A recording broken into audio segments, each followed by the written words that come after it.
and turn it over to Nate because he's going to start, and I'll take over about halfway through. All right. Thanks, Rebecca. So as Rebecca said, we're going to be talking about the applying the coastal manual and how it relates to altered dunes and barrier beaches.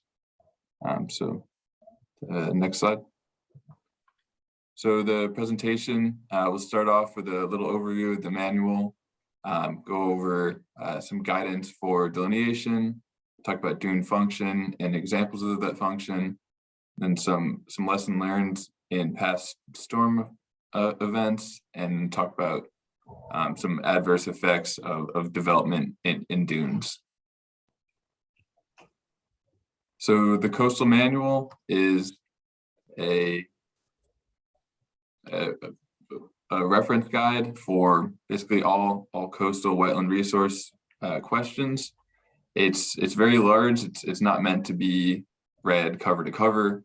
It's, if you have a problem, you can look it up, and chances are it will be in there. It's developed by CZM and DEP, and there's an online PDF version as well that's easily accessible. Next slide. So the first chapter goes over resource area delineations. It has all the Wetlands Protection Act definitions for the resource areas, and has special considerations for each resource area. Coastal wetlands are each unique in their own way, and they're constantly moving and changing. So there are some complexities to look out for. As what to look for in applications and plans. This is really helpful for if you're ever reviewing projects, and how to delineate the resource areas in the field, which is also very important.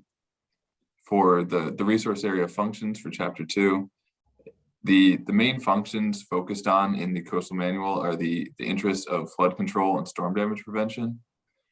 And each coastal resource area is presumed significant in these functions.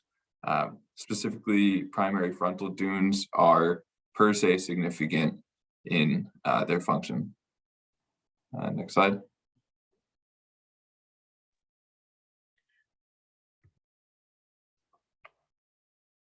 Chapter 3 talks about the performance standards, and it has details for what the performance standards are in the Wetlands Protection Act.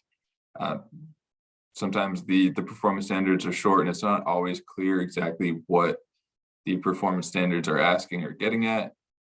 So this explains in detail what the performance standards mean.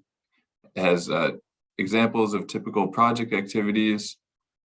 This is helpful if you're reviewing a project or making a project to see what other things have happened, and it has methodology to determine if that project meets the performance standards. And then chapter 4 takes all the principles from the previous chapters, and then goes through examples of how they're actually used in practice. Next slide. And then finally, the appendices has a glossary. There's a lot of jargon used in coastal resource areas, has data sources, has specifications for delineating the primary frontal dune, which is important because they're the per se significant resource area, and has the coastal bank policy. It's one I always come back to because oftentimes delineating coastal bank can be sometimes confusing. Next slide. So when people think of coastal dunes, I think the image most people have in their head are these large mounded dunes coming off a coastal beach. They're nicely vegetated. They're very easy to distinguish between other areas. But oftentimes that's not how they look when you're in the field. Next slide.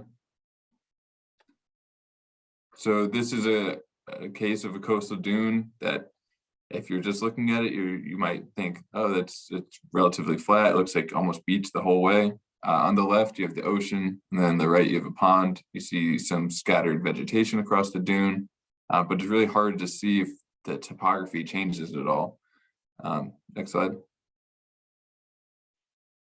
So in order to assess the actual topography of the dune, you need a profile of a cross-shore profile of the resource area.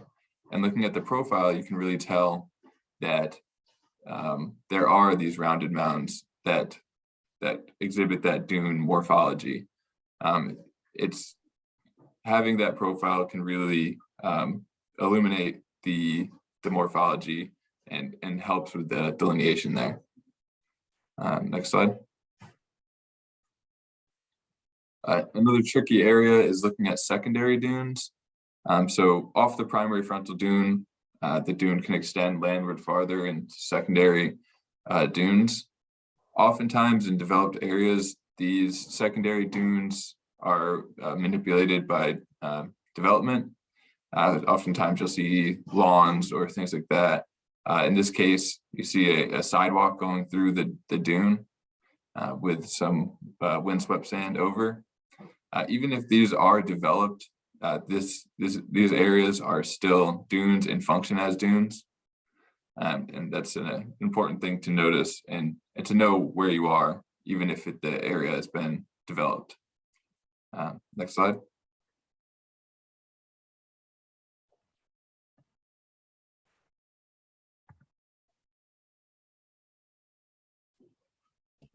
So at a site, if there's a question of whether or not the area is a dune, there's a methodology and some steps you need to go through first. The first place to look is the barrier beach inventory maps or the DEP wetlands GIS layers. This is a good place to start to get a general idea of where you're going or what the area looks like. But by no means is this the end all be all of delineation. For site specific delineation, I need to look at the subsurface sediment at multiple locations. And the things you need to look out for are, is the sediment wind or wave deposited or artificial fill? And in Massachusetts, the other sediment you need to look for is glacial sediment. You also have to look at the thickness across the site. You need to look from the beach landward to when the dune material stops seeing. This picture here, you can see the sand, there's stratified layers. There's also a soil profile developing. This can happen in large, thick dunes, but if you look closely, it's kind of hard to see in this picture. You can see that even the developed soil profile layer has some stratified deposits as well. So this is all one large, thick dune. Next slide. The page number references in the slides are page numbers in the manual. Oh, yep. Another consideration when delineating dunes is looking at where the dune ends. And this comes where it can either taper off into nothing, or taper to a small layer called a veneer. And then this veneer can cover glacial or artificial fill landward that is not actually part of the dune. It's just a thin layer that can cover landward sediment. And it's to be considered a dune under the Wetlands Protection Act. The resource area needs to be landward of a coastal beach. The sediments need to be deposited by wind action or storm overwash or artificial fill and flood zone. It has to have hill, mound, or ridge topography. And the pictures to the right are showing the variation in sediment. It can be the nice rounded, well-sorted sand sediment and in the top picture, or you can have a gravel cobble dune, which we see in some of the beaches in Massachusetts. Next slide. So to really tell where the dune ends landward, you need to know the subsurface sediments of the entire area. And viewing that subsurface profile can clearly show where the dune ends. Next slide. So this is what a veneer looks like. So the large dune sediments, they start to taper off, but then there's a small layer that drapes across the landward glacial sediment. This layer is relatively thin compared to the dune, and it's not part of that dune morphology. It's just a layer covering. So in cases where there's veneer, the landward endpoint of the dune would be where that veneer starts, which is that transition zone and the red arrows there. Next slide. And then this is a case where the dune tapers off. So the dune tapers off into nothing, and then the glacial sediments are landward. In these cases, the landward end of the dune would be that point where the dune completely tapers off. Next slide. So the methodology here is, as we said, to look at that subsurface sediment, if there's a question of where the dune ends, need to take multiple samples along a transect and multiple transects on that dune from the coastal beach landward. And this can be done with auger, shovel, core, or in cases where it needs to be done, you can use a machine. And the depth here really depends on the height of the dune. Dunes can be a pretty wide range of thicknesses. You can have relatively small ones, or they can be multiple feet thick. So it's really a site-specific delineation method. Next slide. And looking at sediments, the typical dune sediments are typically rounded, well-sorted. There's layering, but where we live in a region dominated by glacial sediments, beaches can often be composed of sand, gravel, and cobble. And because these beaches can be this wide range of sediment, in turn, the dune would be the wide range of sediment. So you can have dunes that are made of gravel and cobble through storm overwash. So when looking at the dunes, it's really important to also look at the sediment that composes the beaches. Next slide. Oftentimes, the dune sediment will be overlying the glacial sediment. And you can see the difference in dune and glacial sediment through the contrast of layered, well-sorted deposits over unsorted and unstratified deposits. And in some cases, you can see a difference in color in sediments. But as we saw in the earlier pictures, sometimes you can see soil profiles develop in coastal dunes. Next slide. So this is an area in Scituate where there's a flattened lawn area landward of this riprap revetment, and there's a question on whether or not this is a dune. Next slide. So looking at it, you can see, looking at the subsurface sediment, you can see some artificial fill with some gravel and cobbles on top, and then underneath you see the mixture of gravel and sand, and which matches the beach. So this area was formed by storm overwash and is still receiving sediment from the beach in storm overwash events. So this area is still a dune, even though there's artificial fill and a revetment in front. So when looking at artificial fill, if that's the sediment composing the area, you have to see whether or not the site is in a flood zone. and how high the flood elevation is above grade of that dune. So also have to see, has there been storm overwash observed at the site? Is the sediment still moving on to the area? And if it's mapped in a flood zone or has been overtopped in storms, it serves the function of storm damage prevention and flood control, and therefore is a coastal dune. Next slide. Another area that comes, people question dunes a lot, is in developed coastal dunes, especially with a seawall in front. So this area has a large seawall in front, and oftentimes it'll be argued that if there's a coastal dune with a seawall in front, does it just make it a coastal bank? But that's not how dunes are defined. If you look at the aerial view, next slide, please, you can see that this area exists along a barrier beach. Oops, sorry. No, good. And barrier beaches, yeah. So barrier beaches consist of either coastal beach or coastal dune. They're defined by the geology and morphology there, and they're as a landform, constantly moving landform, even if they are developed.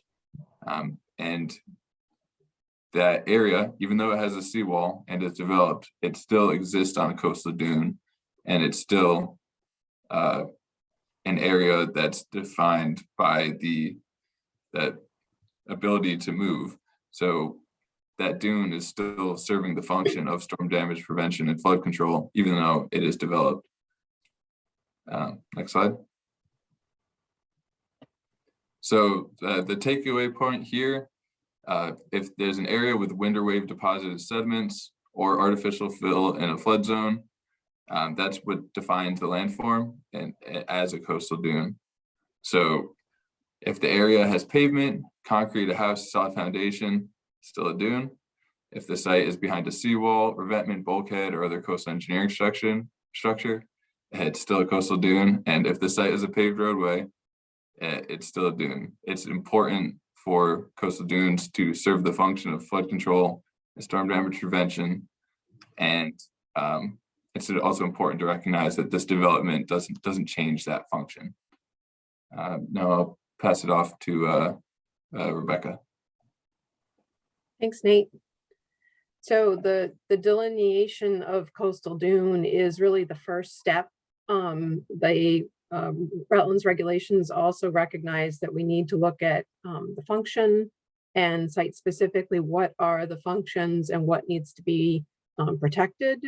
So, certainly when you have pavement on top of a dune and seawalls, they do lose some of their function in terms of exchange of sediment with the beach. So the definition is just the first step. The Wetlands Act does define primary dunes and all dunes on barrier beaches to be per se significant to storm damage prevention and flood control. And in these developed situations, those are really the functions that remain in most cases. And the per se significance is a presumption that can't be overcome because of the nature of these resources in the floodplain. So they're significant because their volume does determine the ability of the barrier beach system to protect landward areas from damage and flooding. And the functions include dissipating waves, slowing down overwash, and serving as a reservoir of sand for the beach. In some cases, they can still serve as that reservoir. In other cases, that's been cut off by a seawall. So altered or developed dunes may not exchange sediment with the beach, but they can still erode. And that erosion and dissipation of wave energy associated with moving water and waves is important to protecting development, infrastructure, and other resource areas. So just a quick, I think most people are familiar with the FEMA flood zones, but I don't want to assume anything. So the FEMA velocity zone is defined as the area of 3 feet of wave height or 3 feet of wave runoff or more. The A zone is now split on the flood maps into the moderate wave action area and the minimal wave action area. And you don't see those terms on the map. What you see is now a limit of moderate wave action. And the limit of moderate wave action is what separates the area of the A zone where you have between a 1.5 and a 3 foot breaking wave, also known as the coastal A zone, a slightly confusing term, and that separates the moderate wave action area from the minimal wave action area where you have less than a 3 foot, less than a 1.5 foot breaking wave. And so that limwa is what you'll see on the flood maps now. We also have overwash zones where you have flow depths of 1 to 3 feet. So looking at a flood map in cross section, you've got your velocity zone out here, and then your A zones, which are separated by the limit of moderate wave action, separating the 1.5 to 3 foot breaking wave from the less than 1.5 feet wave. And in coastal areas, you really want to think about an A zone is not just still water action. It includes some waves, some moving water, and that's really important to consider when you're looking at projects, particularly in coastal areas. So in map view, what you see on the Map Service Center or FEMA's National Flood Hazard Layer, you're familiar, and you don't have to be able to see all the labels here, but these white lines are usually what you see between defining the boundaries between flood zones. So out here we have a velocity zone, and the white line separates that from the next zone, which is a zone AE. And this black line with the arrows on it is the limit of moderate wave action. And there is a feature in the National Flood Hazard Layer to turn on and off different features if you want to see that verify that this limwa is in fact on top of another white line, which it usually is. But that's an option. So, excuse me. One of the things to keep in mind is there isn't always going to be a coastal A zone or moderate wave action area polygon. If the topography is changing quickly, you can have zones that are too narrow to map. So in this case, in this example, we have a velocity zone out here, and then a white line separating that from zone AE. And because that AE zone is seaward of the limwa, this is a coastal A zone between the black line and this white line. However, over here, where you have much steeper topography changing much more quickly, you go straight from a zone VE to a minimal wave action area because the VA boundary is coinciding with your limwa line. And so it depends on how quickly your topography is changing as to whether you'll have that polygon or not. So that's something to keep in mind.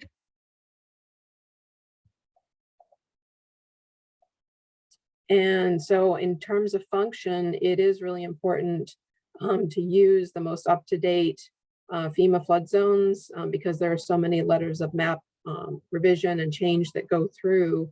I recommend for site-specific projects always using the FEMA Map Service Center portal to double check your flood zones rather than using another GIS viewer. Those will give you a general idea, but for your most up-to-date information, that the FEMA Map Service Center is the place to go. So you want to know what the flood zone is for the site, what is the elevation, or how high is the base flood elevation above the ground elevation, so how much water is going to be moving across the site. If it's an A zone, how close is it to a V or coastal A, so that you can start to assess how much energy is associated with that, whether there's likely to be moving water flowing across the site in a storm. These are all things that you need to know to assess what the storm damage prevention and flood control functions are going to be. Field observations regarding the extent of storms and what's happened in recent storms is helpful. We do have some information available on mycoast.org that's collected by the storm team for the state. It's not necessarily everything that, we don't have observations for every area, but is something that local officials and consultants can add to when you're out assessing or looking at storm damage and looking at flooding in areas. If you sign up for an account on MyCoast, you can download the app to your phone and input pictures and click off observations online and help build that database for us. So it does make a difference where you are in the flood zone, and how dunes function is really important. In this case, this is a solid foundation on a house that is on a barrier beach. This is on the primary frontal dune, and this was built a very long time ago. However, now that it is right out at the beachfront, it's interacting with the waves and causing erosion and increasing scour around it. So that's why solid foundations are not something that are allowed in dunes. But this is one example of the kind of scour and erosion that you can get adjacent to a solid foundation. There are a lot of developed coastal dunes and barrier beaches along the coast, and it's important to consider, not just from a regulatory perspective, but also from a practical perspective, what some of the alterations have done to the resource areas and to the functions. The town of Hull asked us to come out and take a look at this situation with them because they were having so much storm damage every winter that was causing damage to Atlantic Ave. That's an evacuation route, so it's really important for that not to be getting damaged every winter. This barrier beach does have a seawall along the front side, and at the time they brought us out, it also had a revetment in front that had been cemented together, so it was acting like a nice little ramp for the waves to come up over the seawall. And there's a lot of development here, and that development looks like solid foundations, a lot of cement, concrete, pavement. And what was happening was that there was a lot of channelization of overwash. When it came over the seawall, it would get channelized around these solid foundations and start ripping up pavement, the road, end up in the pond, and the velocity of water associated that was pretty significant. And so because it was being channelized, that was causing a lot more damage to these areas in the flow channels. So it was really important to start looking at a lot of different ways to try to address this. And there was no easy one answer. They did address trying to raise the seawall a little bit, but because of the flood heights, that's not going to stop the overtopping. So I've been working on elevating these homes on open pilings, reducing the pavement, the concrete, all the hard surfaces, and trying to open up that back up so that the water flows over as broad of an area as possible. And that has really helped cut down on the damage. So this is an example of the overwash in a relatively small storm. January 2017 was not anything of significance in terms of a big storm event. But this is the overwash going from right to left. This was what was coming over the seawall at that beach.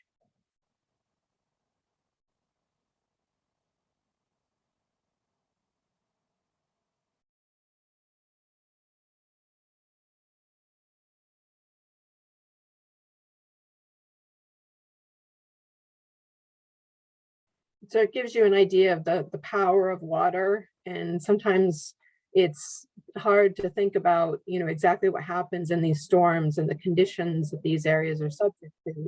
So it's really important to, think about how much water is going across the site and how much power that has. Not only do we have local examples of some of the issues that we've been running into, but there's the lessons learned from storms have also been documented by FEMA. They have mitigation assessment teams that go out after major disasters, and these mitigation assessment team reports are available on FEMA's website. And they have building science experts and engineers that look at why did things fail? Was it just not built to code? Was it, what was the reason? Was it that the utilities weren't elevated and that caused the failure? Was the building collapsed for a certain reason? There's a lot of different things that they look at depending on the types of areas. For Hurricane Sandy, they had a lot of different types of areas in terms of single family homes, high rises, and a lot of different issues. But I think some of the things that we can take from this that are really important to consider for storm damage function and the flood control functions of dunes are some of the flow channelization issues that they've documented. And this is an example from the Hurricane Sandy report where the ocean is on the right here and the bay is back on the left. And they documented these flow channels that formed during the storm and caused damage to homes. Now, flow channel A here, we're going to talk about what the damage was from each of these in the successive slides. So flow channel A actually resulted in the house that used to be here ending up back in the bay. So the power of the erosion and what was channelized through there was so significant that it moved the entire house. Flow channel B and C are on either side of this house, and that undermined the foundation and caused collapse and structural, serious structural damage there. And then flow channel D on this side of the house undermined that one and also caused collapse. So the flow channelization issues can be quite significant. What Hull was experiencing in these relatively small storm events, wasn't this significant, but when we did some outreach to the neighborhood about some of the issues, they did talk about one of the big storms back in the 70s resulting in a house ending up back in Straits Pond. So it's not, this isn't something new, it's just a matter of documenting what the causes are and how we can avoid it. So some of the activities that can adversely affect the storm damage prevention and flood control functions in coastal dunes are solid foundations, retaining walls, landscaping walls, some kinds of fencing, things that are going to channelize that flow and redirect it so that you have more water or more volumes of water going through at a higher velocity. Decks that don't have their lowest structural member at least 2 feet above grade, stairs with risers or something that can deflect flow, new or large solid concrete paved slabs. All of these things can speed up water, redirect water, and cause this increase in damage. So the pavement slabs or solid surfaces do tend to speed up water instead of slow it down like a dune would. And so we try to look at alternates for that to try to minimize the adverse impacts. Obviously, people want to have, driveways and walkways.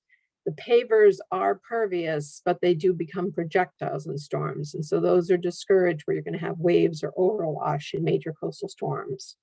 Pea stone, gravel, or shell are better for driveways so that you do have the energy dissipation function.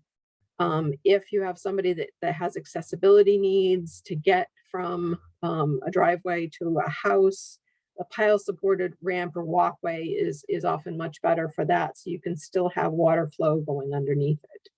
So you want to think about, that's why looking at the functions of that site are important as part of your analysis, is to understand how the water is flowing across there. I mentioned some solid fences. This is a kind of fence called a sturdy drift fence. And these are rather substantial components. And what we found with these fences, although they were originally described as being similar to sand fencing, they have a lot more impacts. And so the larger posts do have increased scour around them. The fences tend to interfere with sediment flow along the shoreline. There's a wind tunnel effect along them that also increases erosion. And that there's a lot more marine debris when these are damaged. So these are strongly discouraged. And we recommend the thin slat type fencing and make sure that that's placed in an area that's well above your tides, so that it does actually trap sand and it's not out getting hit by waves. So you want to avoid plastic and metal also to try to avoid the marine debris issue. Solid fences, although this one was intended to keep sand out of a parking area, there are other ways of stabilizing moving sand like vegetation. Solid walls are really going to have a lot of effect on the dune's ability to move, and is not consistent with the performance standards.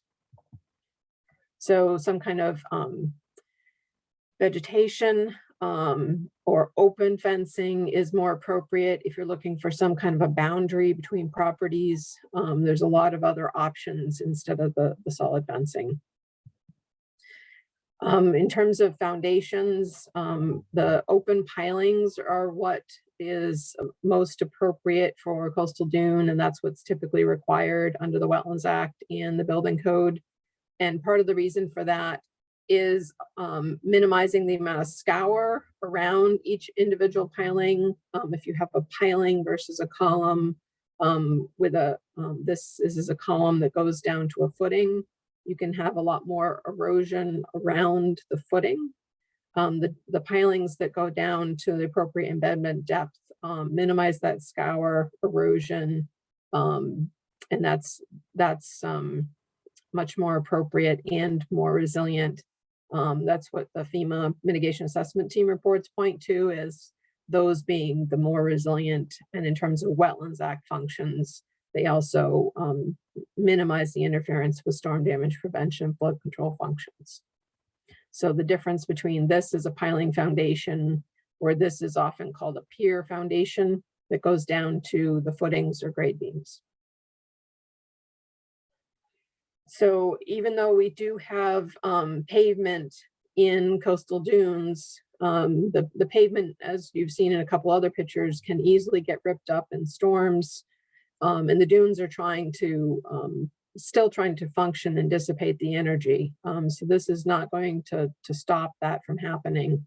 This was a roadway in Westport that was torn up in part of Hurricane Irene, which was a relatively minor impact for Massachusetts, but this beach had just shifted to a point where the roadway was very vulnerable. So they did shift this roadway land where they had some options to shift that, so it's a little more protected for now. You can see another example of an altered dune. Most people wouldn't look at this and think that it's a dune. You've got a revetment out here. This is a road. This is a grass parking area, but this is all part of a barrier beach in Hull.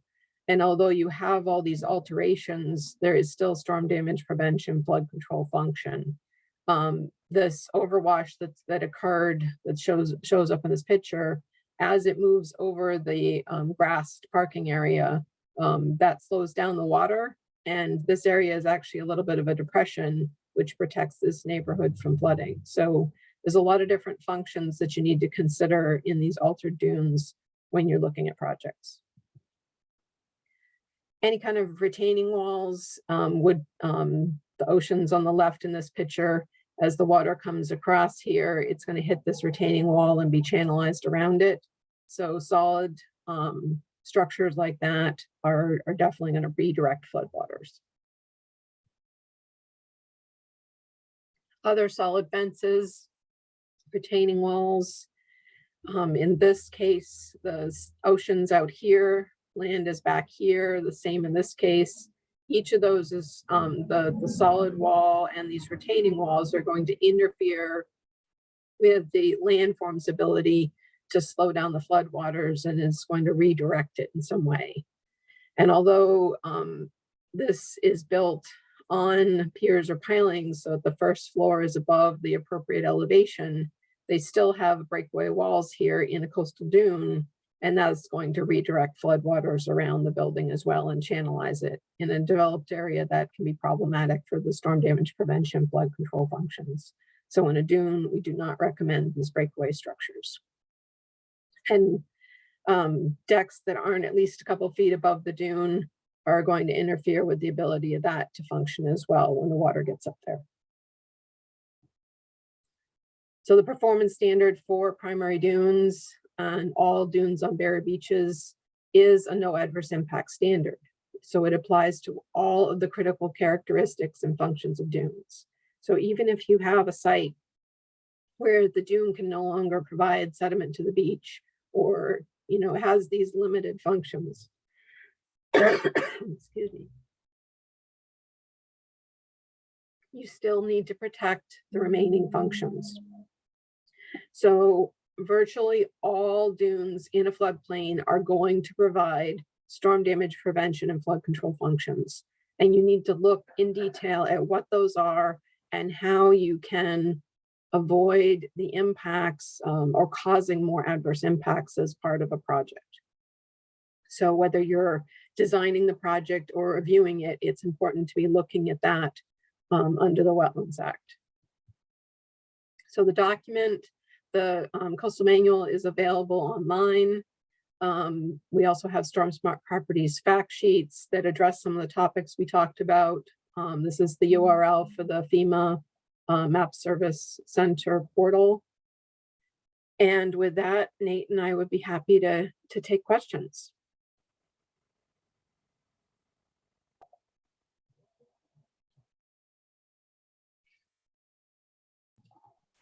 Rebecca, we had a couple of questions in the chat from Joy earlier. She says, do you need to get a permit before you begin to explore the dune this way? That was when Nate was talking about the dunes. Yes, you should speak with the town conservation commission, and yeah, don't just go willy-nilly digging up the dunes. This is for cases where you don't, or where the dune delineation isn't known. So not every case requires digging up the whole dune. It's just for when you need to find where the delineation is, and you should always notify the town conservation commission and meet with them. All right, thank you. And Joy has just reminded me that the host needs to allow folks to unmute. I have taken over host duties as Noah had to step out. So I will do that in just a second, but Joy also had a second question. Is there a repository for data from dunes that have been explored or assessed in these ways already? I don't think there's a repository, but the Conservation Commission should be aware of the status of individual sites. They're always a good source to talk to start with, because they have generally have the permit history of that. So if it's already been delineated for that site, if it's clearly a dune, there's no need to go in and do all that excavation. So everybody can agree it's a dune. You don't have to go do all that. But usually not everybody is in agreement on these complex ones. And so it needs a little more investigation, but definitely talk to your Concom and they should know the status of that area. I was talking to a town recently and I said, look, if it's on a barrier beach and it's a state designated barrier beach, it's one of three resource areas. It's dune, beach, or wetland. Pick one. It's not something else. So arguing about it and doing all kinds of excavation doesn't make a lot of sense. It's probably coastal dune if you're trying to put something there. So don't go digging it up. So there's some times when it's just not worth a lot of digging. And if it's a state designated barrier beach, that's generally going to be one of them. Okay, thank you, Rebecca. We have a question from Ben. She says, nice job on the presentation. Can we get a PDF copy of your slides? And then if we can do that, we will get that out through massFM. Absolutely. Great, thank you. So if anyone else would like to ask a question, you can raise your hand, or you can go ahead and unmute. We don't have a too unwieldy number here. Are there other questions?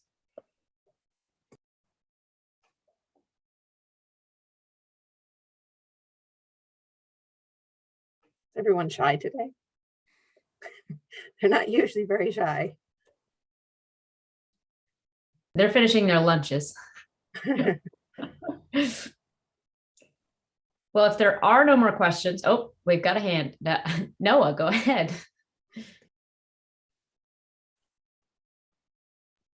Oh, I see. Sorry. I can unmute, but I can't open my video. Okay, that's fine. Yeah, I came back.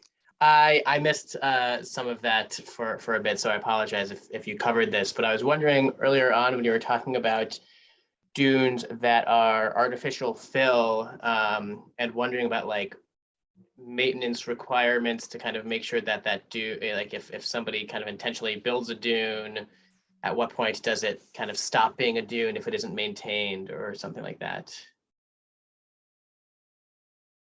It stops, I mean, artificial fill can be placed in the flood zone and act as a dune, and even if it's not maintained, it can, as long as the landform is still there, it can still function as a dune without maintenance.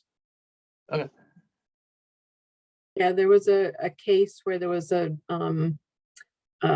debate about whether fill was considered dune or bank. And sometimes that particular case in Truro, the results of it get confused. So there was a barrier beach and they placed 30 feet of fill vertically on top of this for a railroad bed. And so they took the entire landform outside the floodplain. At that point, it couldn't get overtopped. All it could do was erode, and so it functioned like a bank. But as long as the fill that's placed is still in the floodplain, it's still going to function like a dune, and that would continue. You know, the floodplain isn't getting lower; it's getting higher, so that would continue as a dune.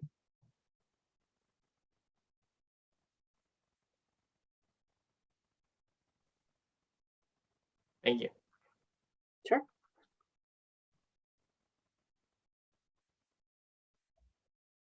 We have any other questions?